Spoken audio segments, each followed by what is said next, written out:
সুপ্রিয় দর্শক, আপনারা দেখছেন এসপিএন বাংলা টিভি। দেখুন ও সাবস্ক্রাইব করুন এসপিএন বাংলা টিভি, দেশ ও মানুষের কথা। আমার এই আয়োজিত সবাই এসেছেন, তাদের সবাইকে হৃদয়স্থল থেকে ধন্যবাদ জানাচ্ছি। এই বইটি নিয়ে বলার তেমন কিছু নেই, তবুও আমি বলতে চাই এই বইটি হচ্ছে একটি কাল্পনিক গল্পকে আমি ধারণ করেছি। কাল্পনিক গল্পগুলোকে আমি কবিতাকে ধারাবাহিকতার সাথে দেখেছি এবং আমি আশা রাখছি আপনারা সবাই আমার লেখাগুলোকে ভালোবাসবেন।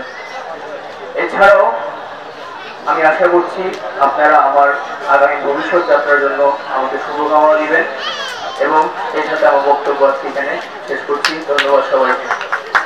এটা আসলে আমরা ঢাকার লোক বুঝতে পারি, মানুষের বুঝতে খুব ভালো লাগছে এবং আপনারা এই বইটি মোটামুটি সবাই পড়বেন এবং ভবিষ্যতে আমিও দোয়া করবেন। আমিও দোয়া করি সামনে বছর সামনে বছর করতে পারে তার জন্য শুভকামনা রইল। আমি কামনা করছি এবং তাকে শুভেচ্ছা জানাচ্ছি, ধন্যবাদ জানাচ্ছি। প্রিয় ভাই ও বন্ধুরা এবং মুরব্বিয়ানেরা, ইনশাআল্লাহ আপনাদের সবাই দোয়ার দরখাস্ত রাখলাম যাতে আমার ছোট ভাই আজিবুর রহমান নাইম প্রতি বছরই দীপ্ত ব্রডকাস্ট নেয় প্রতি বছর একটা করে বই আপনাদের উপহার দিতে পারে।